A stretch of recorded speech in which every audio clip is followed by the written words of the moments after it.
Você, o governo Lula, é pior que uma pandemia. Não vem aqui querer cantar de galo na Câmara dos Deputados, porque você é ministro, mas eu sou deputado. Respeite o parlamento. Moleque é você. E aí ele vai dizer, tem um ministro de Estado aqui, grande porcaria. Ele vai embora desse cargo. Graças a Deus. Ou seja, tudo isso, Daniel, só piora e bastante para a situação do Alexandre de Moraes. Ah, mas vai ter sanções contra o Brasil? Não. Esse caminho das sanções da Magnitsky, assim como o caça aos vistos para entrada nos Estados Unidos, eles estão direcionados ao CPF de Alexandre de Moraes. Trago hoje para nossa audiência um artigo que foi tuitado hoje por um jornalista, escrito que era hora do secretário Marco Rubio sancionar o juiz Moraes, né, o ministro Moraes no Brasil, e aí o próprio senador Mike Lee retuita esse agradecimento, esse artigo, e diz o seguinte: vamos trazer o Valdemar brasileiro à justiça.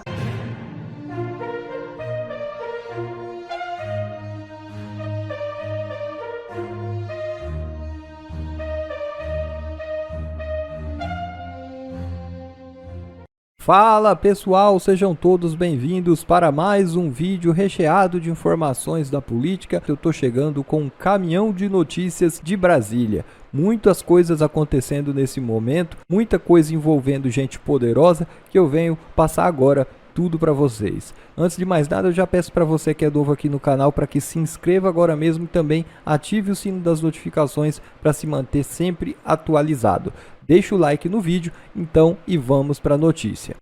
De Brasília, hoje, agora há pouco, os ministros Flávio Dino, Cristiano Zanin e Gilmar Mendes do Supremo Tribunal Federal votaram a favor da chamada regulação das redes sociais. Agora o placar está em 6-1 e já há uma maioria para responsabilizar redes sociais por conteúdos de usuários. O ponto central do debate é a validade ou não do artigo 19 do Marco Civil da Internet. Em linhas gerais, o texto estabelece que as Big Techs só podem ser punidas por posts de outrem se desobedecerem a uma medida judicial que determine a sua remoção. Dino votou pela invalidade desse trecho do Marco Civil e decidiu pela responsabilização das plataformas digitais por conteúdos publicados por terceiros. Durante o voto, o ministro disse que liberdade regulada, escute bem, é a única liberdade. Não existe liberdade sem responsabilidade em termos constitucionais. Só existe liberdade com responsabilidade. Liberdade sem responsabilidade é tirania. Liberdade sem responsabilidade conduz à barbárie. E é disso que nós estamos cuidando aqui. Não são ministros ou juízes que acordaram pela manhã e, num propósito liberticida, resolveram tolher a liberdade de expressão das pessoas como se fosse uma espécie de delírio autoritário. Não, nós estamos dizendo não a delírios autoritários, que devemos, como tribunal, avançar na direção da liberdade com responsabilidade, a liberdade regulada, que é a única verdadeira liberdade. E o ministro Cristiano Zanin, que também votou a favor da regulação, argumentou que o modelo de responsabilização do Marco Civil potencializou, abre aspas, a disseminação de conteúdo ilícito na internet, com graves consequências ao sistema de direitos individuais e coletivos, além do Estado democrático de direito, fecha aspas.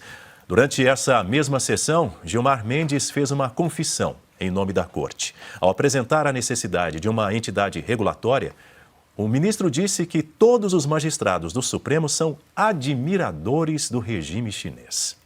Eu não me animo muito a tentar definir a natureza desta entidade. Eu acho que há um consenso entre nós de que é preciso uma entidade. E isso é fundamental. Um pouco na linha, nós todos hoje somos admiradores do regime chinês, né? Do Xi Jinping, né? Que diz assim, o importante é que a cor do gato não importa, o importante é que ele caça o rato, né? E essa coisa do público e do... Essa frase do Deng Xiaoping. Deng Xiaoping, né? Pois é, até o momento, Mendonça é o único integrante do tribunal que divergiu completamente dos colegas. O juiz do STF deliberou pela manutenção do artigo 19 do Marco Civil e defendeu que a regulação das redes é um assunto do legislativo. Lembrando que ainda faltam os votos dos ministros Nunes Marques, Alexandre de Moraes, Edson Fachin e Carmen Lúcia para que uma tese final seja fixada pela Corte. Ana Paula Henkel, me responda, liberdade regulada é a única liberdade? Daniel, eu ainda estou tentando aqui me recompor dessa fala do ministro Gilmar Mendes.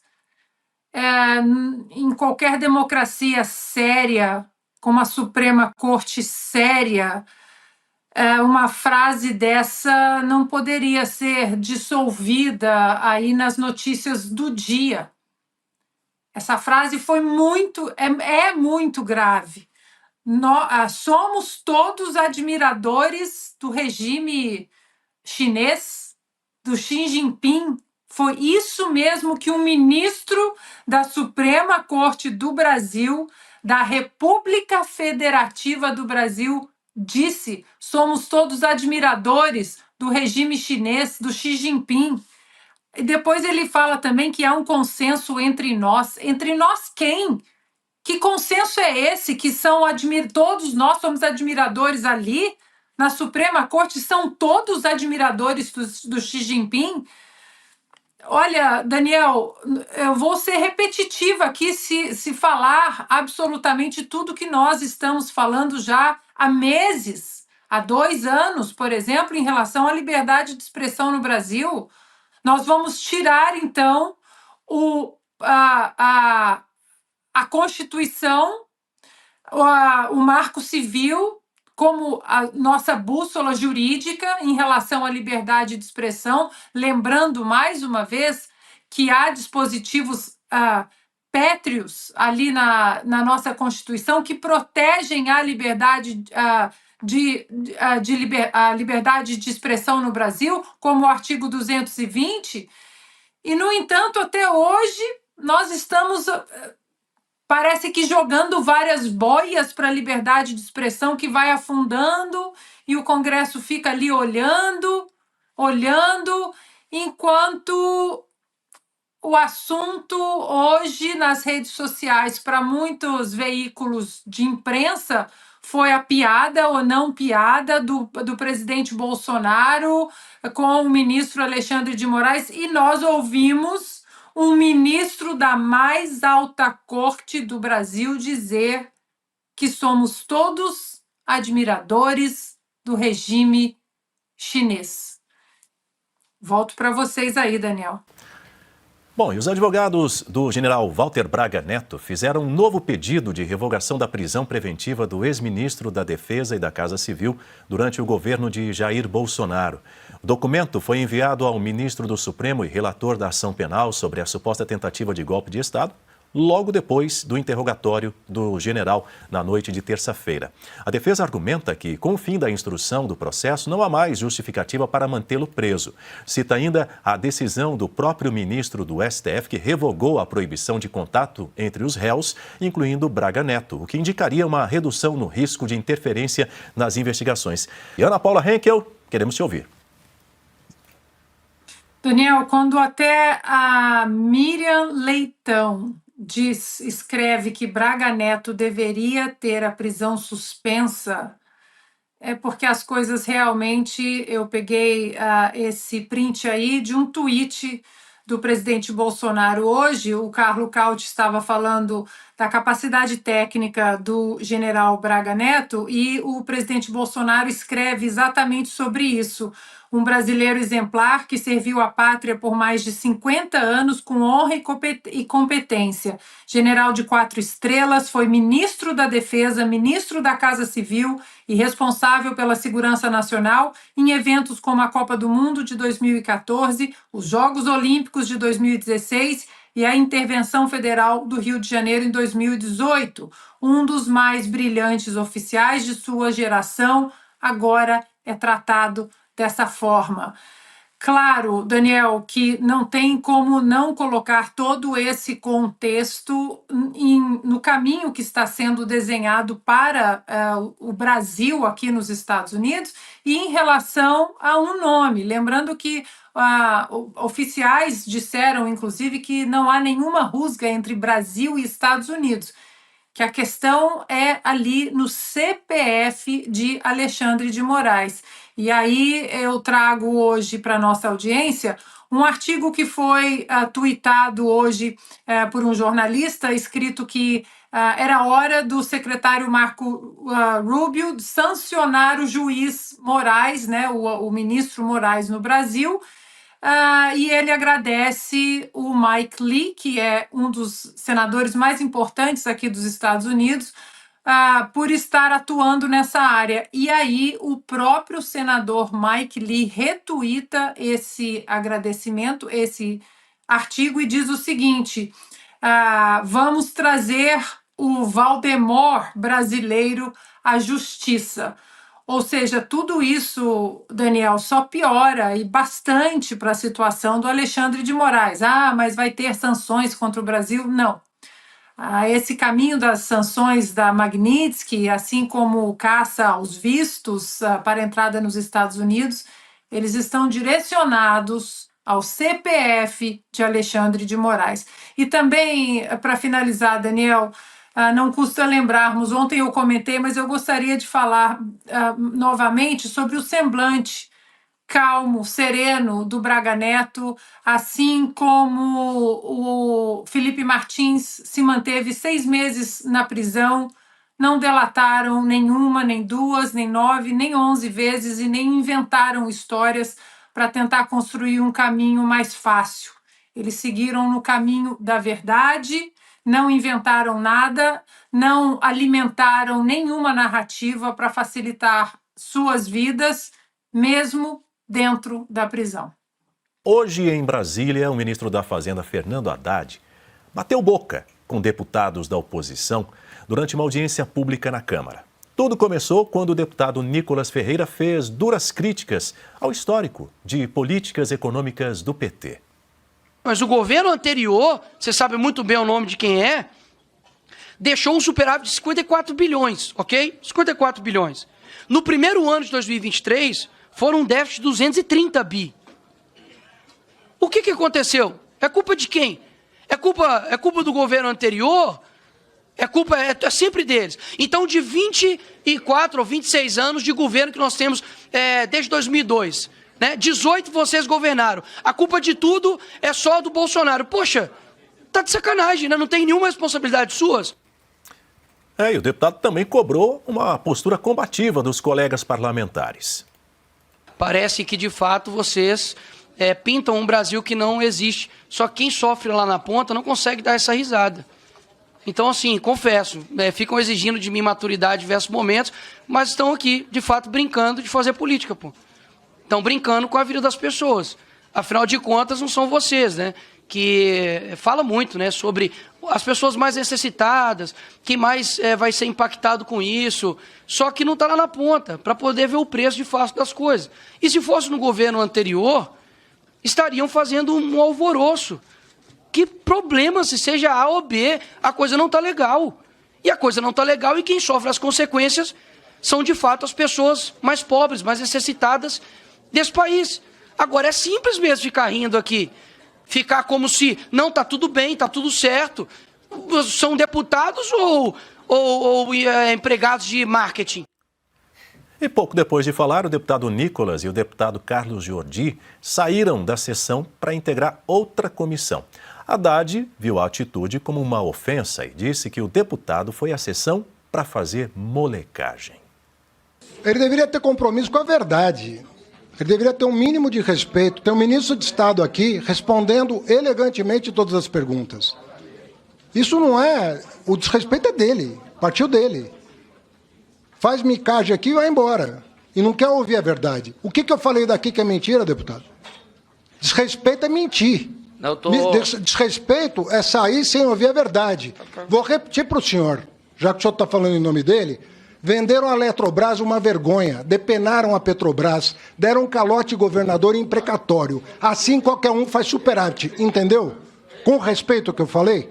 Não, repito para o senhor. estou falando em relação à molecagem. Assim é muito fácil fazer superávit com esse jeito e fugir do debate. Porque eu não estou vendo aqui a grandeza dele e a maturidade dele para ouvir a resposta. E eu estou afim do debate. Eu vim aqui, com humildade, expor os números da economia brasileira em respeito a esse parlamento. Aí, ao tomar conhecimento das falas de Haddad, o deputado Jordi retornou à Comissão de Finanças e retrucou a ofensa. Presidente, eu não estava aqui na comissão, porque é evidente, nós fazemos parte de várias comissões, fui em outra comissão, mas fui informado que o ministro foi extremamente desrespeitoso comigo, o deputado Nicolas, nos chamou de moleque, porque ele ficou um pouco chateado com as verdades que nós trouxemos aqui, sobre toda a questão do déficit fiscal que ele promove, com a questão do desequilíbrio que é promovido pelo aumento de impostos e uma gastança desenfreada pelo seu governo. Quero te dizer, ministro, que moleque é você. Moleque é você, por ter aceitado um cargo dessa magnitude e só ter feito 2 meses de economia. Moleque é você, por ter feito com que o nosso país tivesse o maior déficit fiscal da história, 230 bilhões, logo após o governo Bolsonaro ter dado superávit e o presidente Bolsonaro passou por uma pandemia. Você, o governo Lula, é pior que uma pandemia. Então, só para finalizar aqui, não venha aqui querer cantar de galo na Câmara dos Deputados, porque você é ministro, mas eu sou deputado. Respeite o parlamento. Moleque é você. Pois é, e com os ânimos elevados, o presidente da comissão, deputado Rogério Correia, do PT, decidiu não levar adiante a prestação de contas do ministro aos deputados. Silvio Navarro, o deputado Nicolas Ferreira voltou, mas quando ele voltou ao plenário, Haddad já tinha saído do local, mas ele publicou um vídeo nas redes sociais. Eu vou abrir aspas aqui para o deputado Nicolas Ferreira, dizendo o seguinte: pessoal, você vai ver 1 milhão de manchetes por aí, mas essa aqui é a verdade. Haddad me chamou de fujão, mas a cadeira que está vazia não é minha. Ele estava mostrando lá a cadeira onde esteve durante o período da manhã o ministro Fernando Haddad. Disse ainda, falou que tive atitude de moleque, que eu fugi do debate porque eu não estava aqui. Mas voltei e fiz uma questão de ordem. O presidente da comissão, que era do PT, não deixou porque eu iria responder ao ministro Haddad sobre algumas mentiras que ele tinha falado. Vamos lá, Daniel. Alguns pontos importantes para a gente comentar. Uma fala hipócrita de um ministro ruim de serviço, que não é do ramo, uma soberba, empáfia e, sobretudo, desrespeito a quem tem voto, porque ele não tem. Fernando Haddad não tem voto. Perdeu a reeleição, o primeiro prefeito com a máquina na mão a perder uma reeleição no primeiro turno em São Paulo. Em 2016, ele perdeu para João Dória, naquela época uma novidade na política e um antagonista ao PT na maior cidade do Brasil. Em 2018, ele perde a eleição para a presidência da República porque usava uma máscara de papelão, porque a cara dele não tinha voto. A máscara de papelão do Lula, talvez algum voto. O Lula estava preso, perdeu a eleição. Em 2022, ele perdeu a eleição para o Tarcísio de Freitas e, por consequência, a chance de chegar ao Palácio dos Bandeirantes, algo que o PT nunca conseguiu. Quem tem voto é o deputado Nicolas Ferreira. Quem tem voto é o deputado mais votado do Brasil. Quem tem voto é o deputado Carlos Jordi, que fez muito bem em dizer para o ministro o senhor e tratá-lo como você. Fez certo, agiu corretamente, porque chamar alguém de moleque e dizer tem um ministro de Estado aqui, grande porcaria, o ministro de Estado de saída, se não sair por incompetência antes do final do governo Lula, sairá no final do governo Lula e não será eleito para nada, talvez um dia, quando for deputado, se for deputado ou vereador, aí sim ele pode debater à altura de um parlamentar. Ele esqueceu que a função do Congresso Nacional é justamente fiscalizar, é contestar. Esse é o papel do parlamentar. E eles participam de várias comissões, porque existe a cigarra e as formigas. E Fernando Haddad representa muito bem um desses papéis, nem preciso dizer qual. aquele que toca violão e não toca a economia. Poderia parar por aqui. Só mais um adendo. O governo Lula, e essa fala foi muito feliz dos deputados, é pior do que a pandemia. E o responsável, além do chefe dele, o outro é ele. Não tem como culpar mais o Banco Central, como culpar o clima, como culpar o agronegócio, que segundo esse governo é vilão e, ao contrário, é o vetor desta economia. Não tem.